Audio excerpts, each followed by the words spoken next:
Hola, pequeños amiguitos de YouTube, les habla Estalinismo Moderado. Bueno, el día de hoy voy a hacer un pequeño video, un breve podcast sobre un tema que pues parecerá extraño que lo toque en este momento, y es el tema del paro nacional. Sé que mucha gente me dirá, Estalinismo, ¿no llegas un poco tarde a hablar sobre este tema? Ya que pues a nivel mundial, digamos, el paro nacional ha perdido un poco de fuerza, ya no tiene el mismo poder de convocatoria que tenía antes, no solo en el exterior, sino también en Colombia, donde prácticamente, si bien aún hay sectores donde se mantiene ciertos atisbos de protesta, la realidad es que el paro nacional podríamos decir que ya concluyó, además de otras cuestiones que lo han llevado a su desenlace. Quiero aclarar que pues este podcast será bastante breve porque creo que para este punto ya mucha gente en el exterior y en Colombia sabrá muy bien los motivos de por qué surge el paro nacional. Pero considero necesario hacer este podcast a modo de puente entre el primer video que hice sobre el análisis político en Colombia, camino al 2022, y la segunda parte, que será el siguiente video que suba al canal. Con esto dicho, voy a explicar el contexto de por qué surge el paro nacional, el desarrollo del mismo y las conclusiones que nos puede dejar y las consecuencias que va a dejar para el año 2022, ya que aunque mucha gente no lo crea, obviamente el paro nacional va a tener muchísimas consecuencias para el futuro político del país. Y ojo, en esto hace la importancia de que este paro haya sucedido, puesto que si bien en Colombia no es raro que manifestaciones surjan, estas han sido en estos últimos años algunas de las manifestaciones más fuertes que ha habido a nivel nacional. Pero ya iremos adelantando eso. Ahora vayamos al primer punto, el contexto. Elegido Iván Duque en 2018, mucha gente pensó que el gobierno de este presidente iba a continuar ciertas políticas del líder principal de su partido, el Centro Democrático. Me refiero a Álvaro Uribe. Y si bien podríamos decir que ciertas cosas regresaron, como un hincapié en el aumento de la seguridad, la lucha frontal contra las drogas, entre otros temas más livianos, la realidad es que el país no es el mismo que Uribe ocupó en 2002, porque Duque se enfrentaba a muchos cuestionamientos. Aparte de que lo acusaran de títere, de ser parte de los esbirros de Uribe, también Duque se enfrentó a otros dilemas. Por un lado, organizaciones sindicales siempre estuvieron en contra de él, ya que nuestro amigo no tenía un buen espíritu negociador, incluso en el paro lo llegamos a ver. Por otro lado, las generaciones son bastante diferentes. Esta generación no es la del 2002, esta es una generación mucho más joven y mucho más crítica. Esto obviamente llevó a que durante el primer año y medio más o menos de Iván Duque, él se tuviera que enfrentar a varias manifestaciones menores, ya que pues si bien Duque pensó que todo iba a ir con tranquilidad, la realidad es que tanto gremios como estudiantes y otros sectores se le fueron en contra. Aparte, otro factor primordial que hay que tener en este contexto es la oposición.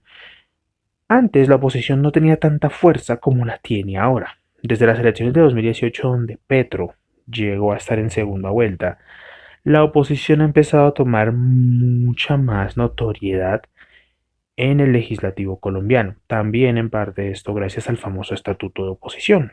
Un estatuto creado por el expresidente Juan Manuel Santos y que hacía parte de los acuerdos de La Habana, con el objetivo de blindar a este sector de la política colombiana y que en parte también le afectó el gobierno a Duque. Aparte de las polémicas que el tipo tuvo durante su primer año y medio de gobierno, con sus ministros, sus salidas en falso, varias destituciones de ministros, todo explotaría en 2020. La llegada de la pandemia y la acción del virus obviamente exacerbaron los ánimos que ya habían dentro de la ciudadanía colombiana. ¿Por qué digo esto? Durante el gobierno de Duque y su manejo de la pandemia, tenemos que tener en cuenta que este manejo ha sido bastante cuestionable. Ojo, quiero aclarar que no voy a decir si fue del todo bueno, del todo malo. No, voy a decir que fue cuestionable. Si bien el hombre trató de realizar, como en muchos otros países, programas de apoyo a sectores como por ejemplo las empresas y las poblaciones más vulnerables del país, obviamente hay gente que considera que muchas de estas ayudas se quedaron a medias, no eran suficientes y obviamente también Duque tenía un problema. Sectores como los empresarios y políticos de su partido le exigían que realizara algunos cambios, porque por ejemplo el tema de las cuarentenas en cierto punto se hacía muy insostenible. Además del tema de que en Colombia los trabajos informales son algo muy común y mucha gente no tiene un trabajo fijo ni prestaciones fijas, lo cual obviamente lleva a que una población así tenga que salir a la calle como sea. Y vimos casos obviamente de represión policial contra esta gente que salía a vender en plena pandemia, digámoslo en plena fase inicial de la pandemia. Con todo esto llevado a cabo y con estos programas, obviamente hay que tener en cuenta que este tipo de ayudas no iban a ser gratuitas. Y el ministro de Hacienda en aquel momento, Alberto Carrasquilla, también lo advirtió. Él, en algunas de las alocuciones que hacía Duque, advirtió de la posibilidad de que en el país volviera a haber una reforma tributaria, lo cual era algo polémico, puesto que en 2019 ya se había hecho una reforma tributaria, es decir, no se iba a cumplir ni siquiera 2 años desde que ya se había planteado la posibilidad de una reforma tributaria cuando llegamos a una nueva. Pero ¿cuál es la diferencia de esta reforma tributaria a la anterior? Colombia es un país donde las reformas tributarias muchas veces no pasan desapercibidas. Hay gente que muestra su malestar, pero en una época normal, entre comillas, la reforma probablemente hubiera sido aprobada. ¿Cuál es el problema? Carrasquilla suelta esta bomba en plena época de pandemia, donde mucha gente había perdido familiares, gente había perdido negocios, algunas personas tuvieron que vender cosas para poder mantener su subsistencia, entre muchas otras cosas más, lo cual lleva a que este punto sea algo bastante álgido. Durante el resto del 2020 la situación fue pues un poco más polémica. Duque tuvo sus momentos buenos, pero también tuvo sus cagadas, como por ejemplo fue los famosos días sin IVA, que prácticamente nos dejaron como un culo a nivel mundial. Así que pues entenderán eso. Por otro lado, la breve apertura de los comercios y todo esto permitía un alivio a la ciudadanía y a los empresarios. Pero llegó 2021. Muchos pensábamos que este año iba a ser diferente, iban a haber algunas señales de mejora. La realidad es que no. Si bien iniciábamos el año con la posibilidad de que la vacuna nos fuera a salvar y nos pudiera permitir volver a una normalidad, la realidad es que hubo muchos problemas. Por un lado, Duque tuvo que seguir practicando cuarentenas y algunos cierres porque hubo población que no hizo caso mucho de respetar las normas de bioseguridad. Y eso ocurrió en todo el mundo, eso no es algo que solo había ocurrido en Colombia. Sin embargo, ¿qué problema había? Carrasquilla, como recordaremos, ya había advertido en 2020 de que se venía una nueva reforma tributaria. Pues Duque, aprovechando que todavía le queda más o menos 2 años en aquel momento para eh, realizar reformas políticas, decide preparar su reforma tributaria. Aquí es donde nos tenemos que poner en contexto. Las reformas tributarias en Colombia casi nunca llegaban a ser tan fuertes. Si bien a veces aumentaban ciertos impuestos o a veces, por ejemplo, en impuestos como el tema de los salarios altos, a veces bajaban un poco el monto sobre el cual ya una persona debía pagar impuesto a la renta, por ejemplo. Esta reforma tributaria fue bastante salvaje. Y no lo digo de mentiras. La reforma incluía y tocaba temas muy sensibles como por ejemplo el cine, la televisión, la canasta familiar o la canasta básica, no sé cómo la conozcan en su país, que es productos de primera necesidad, entre muchas otras cosas. Incluso la reforma también planteaba cosas como el regresivo bajón del tope para pagar el impuesto de la renta, entre muchas otras cosas más. El primer problema que tuvo Iván Duque al mostrar esta reforma fue uno bastante importante, y fue el tema de cómo presentárselo a la opinión pública.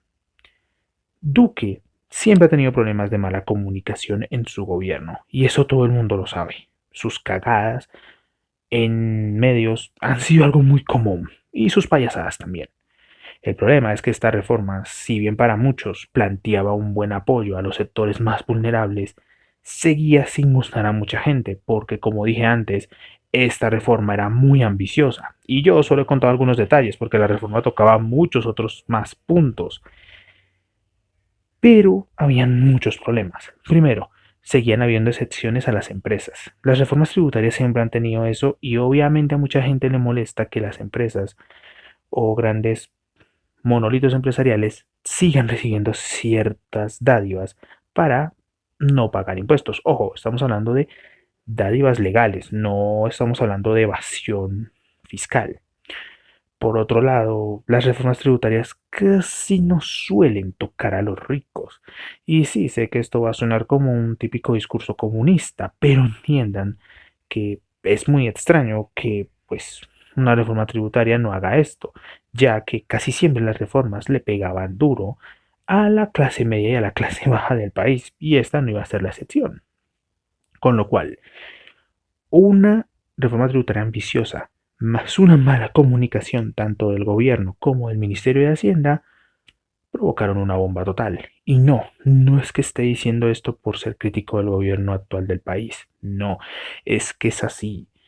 Salías en falso, por ejemplo, a algunos representantes del Ministerio de Hacienda, como por ejemplo una donde se hablaba sobre el tema de los impuestos a la canasta familiar o canasta básica, como lo quieran llamar, diciendo que productos como el tinto o el chocolate no son productos de primera necesidad para los ciudadanos, obviamente caldearon los ánimos. Por ejemplo, yo casi siempre desayuno con un café o con un chocolate, así que en teoría es un producto de mi primera necesidad porque lo consumo en el desayuno. Para otra gente no lo será así, pero obviamente eso provocó un problema. Incluso Duque tuvo que salir a desmentir esto. Por otro lado, también el partido de gobierno empezó a mostrar una actitud disconforme con esta reforma, principalmente porque atacaba a las clases más bajas de la ciudadanía. Y no, no es que tampoco fueran a decir que atacaran a los ricos, no, pero no consideraban que fuera prudente.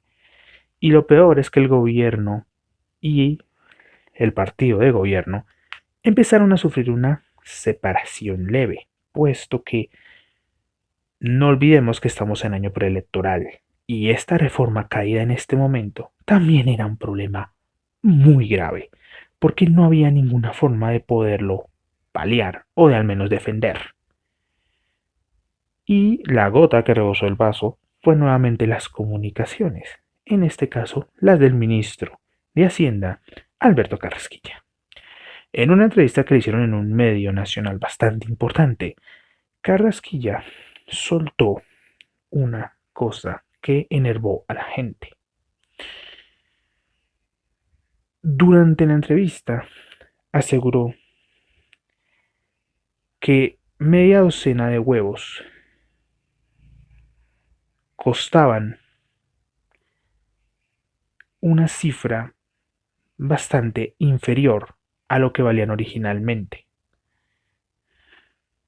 Esto obviamente provocó una indignación total. En Colombia, para que se hagan una idea, media docena de huevos vale más o menos entre 3.000 a 4.000 pesos colombianos.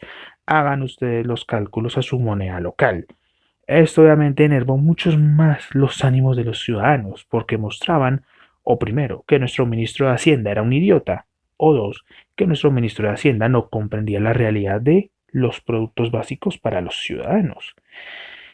Eso obviamente hizo que se calentaran los ánimos y por lo cual se convocara un paro nacional o unas manifestaciones en contra de esta reforma para el día 28 de abril del 2021. Y es aquí donde ya podríamos dar una antesala de lo que pasó. El gobierno no recomendaba esto en plena pandemia, También, por otro lado, no faltaron los sectores que acusaban que estas protestas estaban siendo asusadas por sectores extranjeros. Ya saben, Venezuela y el comunismo. Y además de que mucha gente temía de que esto fuera a terminar mal. Y creo que todos sabemos cómo terminó. Con esto he finalizado la primera parte. Ahora vayamos a la segunda. El paro. Llega el día 28 de abril. Las manifestaciones, en teoría, iban a ser pacíficas. Sin embargo, en algunos lugares, como el occidente del país, ocurre todo lo contrario, más en concreto en la ciudad de Cali, donde ocurren varias manifestaciones violentas que llevan a represiones policiales. Tenemos que tener en cuenta que este paro tuvo una gran diferencia a otros paros nacionales anteriores. Me explico. Por lo general, los paros nacionales en Colombia no tenían tanto fuelle ni tenían tanta fuerza porque, digámoslo, los gobiernos de turno lo sabían manejar, tenían buenos negociantes. El problema es que Duque es un incompetente o tiene muy malos negociadores en su gobierno, puesto que, si bien las premisas del paro eran más importantes, Duque no las supo manejar. Tenemos que tener en cuenta que inicialmente el paro nacional tenía como principal objetivo tumbar la reforma tributaria, aparte de que luego se sumarían otras causas. Y aquí tengo que hacer el primer disclaimer para los ciudadanos colombianos. Mis queridos amigos, cuando se generan por lo general este tipo de manifestaciones como paros nacionales o estas protestas masivas, nunca suele haber solamente un tema de atención, en este caso la reforma tributaria. Muchas veces otros temas alejados del tema principal se aglutinan y tenemos que tener en cuenta que el país estaba viviendo en una situación delicada. El asesinato de líderes sociales, la situación de derechos humanos y otra infinidad de temas que ya venían asomándose se unieron al tema de la reforma tributaria. Obviamente este tipo de protestas casi siempre dividen a una sociedad. Había gente que estaba a favor del paro y había otra gente que no. Tenemos que tener en cuenta que Colombia es un país particular con este tipo de manifestaciones. Somos un país donde el respeto a la propiedad privada es bastante fuerte. Ojo, no estoy diciendo que seamos unos capitalistas del copón, porque no lo somos. Pero sí somos un país donde la propiedad privada es muy sagrada. ¿Y esto a qué nos lleva? A una confrontación bastante fuerte, ya que hubo muchos hechos vandálicos de destrucción de propiedad privada y también de monumentos históricos, porque sí, no tenemos que olvidar que el contexto internacional aquí también entró temas como el indigenismo y el ataque hacia la colonización y conquista española, también el tema de los Black Lives Matter o las vidas negras importan primero, también entró en este contexto. Y bueno, ¿qué ocurrió? Desde el 28 de abril en adelante, hasta más o menos los inicios de junio, o si lo queremos alargar hasta este mes de julio en el que estamos, hubieron varias manifestaciones. El bloque fuerte ocurrió más o menos entre abril y junio de este año, que fueron manifestaciones en contra de la reforma tributaria. Posteriormente se uniría el tema de la violencia policial, ya que este tema fue bastante fuerte, así como otros temas que se verían en toda la estela. El primer objetivo que cumplió la manifestación fue que la reforma tributaria fuera de vuelta. A pesar de que Duque y otras personas decían que la reforma era necesaria e incluso yo, aunque soy una crítica con el gobierno actual, sí considero que la reforma tributaria es necesaria, mucha gente se plantea que esta tenía que tener un diálogo más abierto, no solamente entre el Ministerio de Hacienda y el gobierno nacional, sino también la oposición y otros sectores políticos. El problema es que obviamente esto lleva a varias confrontaciones. Como dije en una parte anterior de este podcast, no faltó la gente que consideró que las protestas tenían intereses internacionales, más que todo de Venezuela, del comunismo, de un intento de derrocamiento del presidente actual. Esto obviamente tiene mucho de común en otras partes del mundo. Las manifestaciones también tocaron un tema bastante fuerte y fue la brutalidad policíaca. Colombia es un país donde nuestra policía está en constante mala fama por muchas actitudes que tienen. Y este paro también fue una representación de esto. Misteriosas desapariciones de personas, posteriormente encontradas muertas en algunos casos, o nunca vueltas a aparecer. Crímenes como por ejemplo la utilización de armas que provocaban la pérdida de ojos a manifestantes. Incluso casos de abuso sexual contra manifestantes se reflejaron durante todo el paro nacional.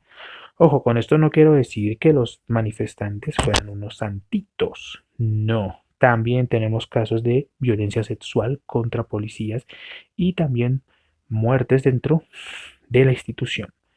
Con esto no quiero decir que esté defendiendo un bando ni al otro. Lo que quiero decir es que las manifestaciones tuvieron muertos en ambos bandos y eso obviamente no se puede apoyar. Una protesta pacífica se respeta, pero tampoco podemos llegar al nivel de considerar que unas muertes o unos hechos deleznables importan más que otros. Eso no puede ser así. Durante todos estos días ocurrieron todo este tipo de manifestaciones. A nivel mundial también hubo una repercusión bastante fuerte y los primeros golpes empezaron a llegar. Aparte de la bajada de la reforma tributaria, el ministro Alberto Carrasquilla renunció a su cargo. Esto es uno de los puntos más fuertes de todas las protestas. ¿Por qué? Carrasquilla era uno de los pocos ministros del gabinete original que puso Iván Duque cuando llegó al poder en 2018 que se había logrado mantener en el gobierno por más tiempo. Otros ministros se habían oído por rotaciones o habían terminado en salidas escandalosas, caso del de Guillermo Botero, por ejemplo, que se tuvo que ir porque ocurrieron algunos hechos en bombardeos con menores de edad contra las disidencias de las FARC. El caso de la salida de Carrasquilla por eso tiene tanta connotación de importancia. Era uno de los ministros más fuertes de Duque. Su salida obviamente significó una caída abajo del gobierno de Duque. Posteriormente a esto se intentó llegar a negociaciones pacíficas durante el paro. También, obviamente, como corresponde en este tipo de manifestaciones, surgió una contramanifestación, que fueron los sectores apoyantes del gobierno o sectores menos radicalizados que pedían de que hubiera una unidad nacional. Tenemos que tener en cuenta que en nuestro país existe una gran polarización y aunque si bien hay sectores con buena voluntad que buscan una unión nacional, hay otra gente que considera que estas intenciones de unidad y buena voluntad tienen algo por detrás. No es algo sexual, pero sí tienen intereses bastante escondidos. Tampoco podemos olvidar la lagartería que ocurrió con varios sectores políticos que querían aprovecharse de las manifestaciones. Y sí, de eso voy a hablar en el siguiente video de análisis político en Colombia. No voy a hacer spoilers aquí. Pero como podemos ver, la magnitud de los hechos era bastante heavy. Duque se negaba constantemente a negociar o a tener buenos negociantes, y las negociaciones siempre tenían un camino infructuoso. Aparte de que también el famoso Comité del Paro, que fueron los negociantes del tema por el lado de la gente del paro nacional, para llevar algunas propuestas que tenía el paro, como por ejemplo una revisión de la reforma tributaria, revisión de algunos otros temas como la educación superior, la salud y otros temas más, fueron llevados por ellos. Sin embargo, mucha gente no terminó apoyando al Comité del Paro, y si bien las manifestaciones seguían, estas empezarían a tener varios problemas. Aparte de la violencia policial y la violencia por parte de los manifestantes, tenemos que tener en cuenta que también hubo muchos locales que perdieron a causa de daños, empresas que tuvieron problemas porque los empleados no se podían mover a causa de que las manifestaciones tuvieron bloqueos en algunas vías, y la especial pérdida de fuerza que tuvo el paro nacional, esto a causa principal de que el tema de los muertos, el vandalismo y todo esto hicieron ante la opinión pública que el paro empezara lentamente a perder apoyo, llevaron a que obviamente esta situación tuviera un desastre bastante fuerte. Muertes, por ejemplo, de algunos niños en ambulancias que no pudieron pasar por bloqueos o muerte de gente que necesitaba ayuda urgente, se terminaron convirtiendo en banderas que la gente que estaba en contra del paro utilizaron contra estos mismos, lo cual obviamente es algo un poco ruin, pero también es una señal de que El Comité del Paro no representaba completamente a la ciudadanía que estaba en protesta. Durante todo este tiempo las manifestaciones surgieron, pero también hubo otros problemas. El tema de la violación de derechos humanos, como comenté antes con las desapariciones y muertes de manifestantes o hechos de violencia sexual, llevaron a que la situación afectara a nivel internacional al país. Tanto es así que varias organizaciones internacionales empezaron a pellizcar a Colombia sobre este tema. Duque necesitaba vender un relato positivo de lo que estaba ocurriendo en el país y que esto solamente era un evento forzado por alguna fuerza exterior. El problema es que este tipo de discursos no los pudo llevar. Claudia Blum, su canciller, tuvo que dejar el cargo por presiones populares, ya que los relatos sobre el paro y los videos y toda la muestra de brutalidad policial que se estaba viendo en medios internacionales no permitían vender muy bien el discurso de que esto era un complot de la izquierda, lo cual lo llevó a tener que poner en el cargo de canciller a Marta Lucía Ramírez, su actual vicepresidenta, y esto obviamente quitando una ficha para el 2022 por el lado de la derecha. Esta mujer trató de convencer a nivel internacional de que no se estaba violando ningún tipo de derecho fundamental, incluso tratando de evadir la posibilidad de que asesores de derechos humanos entraran al país a revisar esta situación. Obviamente siguió siendo otro caldo más de cultivo, porque mucha gente empezó a comparar a Colombia con una dictadura. Y en parte tienen razón, muchas dictaduras impiden la visita del Comité Interamericano de Derechos Humanos para que revisen el tema de si se están cumpliendo los derechos fundamentales o no. Y obviamente aquí entra el debate, ay, es que los derechos humanos importan más, no sé qué, pero no, a eso no queremos llegar. Finalmente, tras las salidas en falso del Comité del Paro, se dañan las negociaciones entre dicho comité y el gobierno. ¿Y esto en qué termina? A causa de lo que dije anteriormente, como el vandalismo y todos los hechos deleznables, así como otros eventos, hicieron que el paro empezara a perder fuerza. Mucha gente dejó de apoyar el paro, incluso lo consideró simplemente como gente que no quería hacer nada y que lo quería todo regalado, como suele decirlo la gente de la derecha, y el paro en la actualidad ya ha perdido bastante fuerza. Si bien aún hay algunos conatos del paro en algunas partes del país, no son conatos fuertes y obviamente esto se fue disgregando. Y en la actualidad pues otros temas están en boga. También tenemos que tener en cuenta que otras reformas que se venían dando y que podían afectar al país también se bajaron, como algunas reformas hacia la pensión o hacia la salud. También otra cosa que ocurrió fue que Colombia perdió la sede de la Copa América de fútbol, que terminó yendo a Brasil. Ya sabemos cómo terminó, ¿no? Felicidades, Messi. Pero, entonces, ahora vayamos a la tercera y última parte de este breve podcast. ¿Qué va a pasar con el paro nacional? ¿Qué afectaciones va a dar hacia el 2022? ¿Qué conclusiones podemos sacar de la misma? Como primera conclusión, tenemos que tener en cuenta que Colombia ha mostrado que las protestas ya no son algo fuera de lo común y que se podrían empezar a convertir en manifestaciones fuertes. Y ojo, no solo para sectores de izquierda o de centro, sino también para los sectores de la derecha, como lo vimos con las contramanifestaciones que tuvieron también gran apoyo popular. Esto obviamente podría llevar a que en caso de que gobiernos, tanto de izquierda, derecha o de otro índole político, van a tenerla muy complicada si la situación se sale de control. Segundo, el partido de gobierno y el gobierno actual han quedado bastante mal parados ante la opinión pública internacional.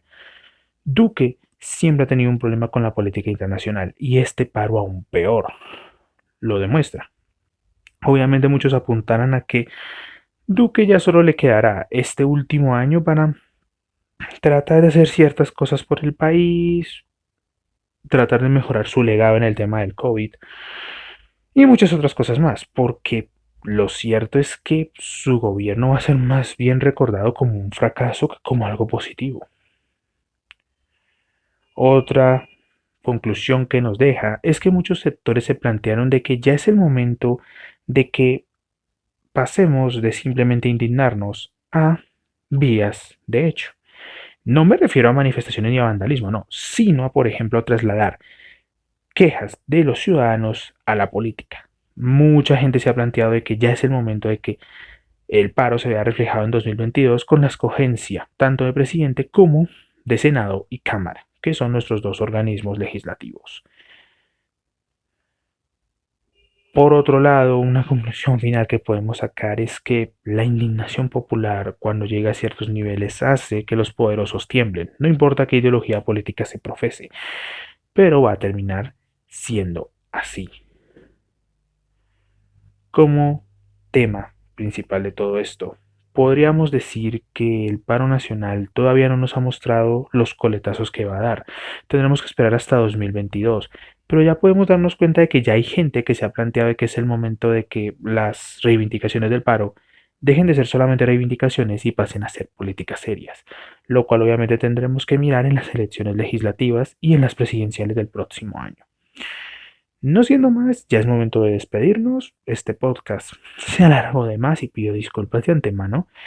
Quiero decir que el siguiente video va a ser la segunda parte del análisis político y trataré de lograr hacer un último video antes de ya finalmente por la universidad tener que tomarme el típico parate que ustedes ya conocen. Quiero agradecer a la gente que se ha suscrito, en especial por el video de Javier Milei. Eh, Sé que al inicio de ese video dije que iba a permitir los comentarios, pero al final decidí no hacerlo porque sé que mucha gente que es fan de Milei es bastante crítica y piensa que es que Milei está siendo atacado por organizaciones de izquierda y todas estas conspiranoias de mierda. Así que decidí cerrar los comentarios. En este caso no los voy a cerrar. Por favor denle like, suscríbanse, compartan este contenido si les gusta y si creen que hay gente a la que le podría gustar. Y no siendo más, nos veremos en una próxima ocasión. Saludos.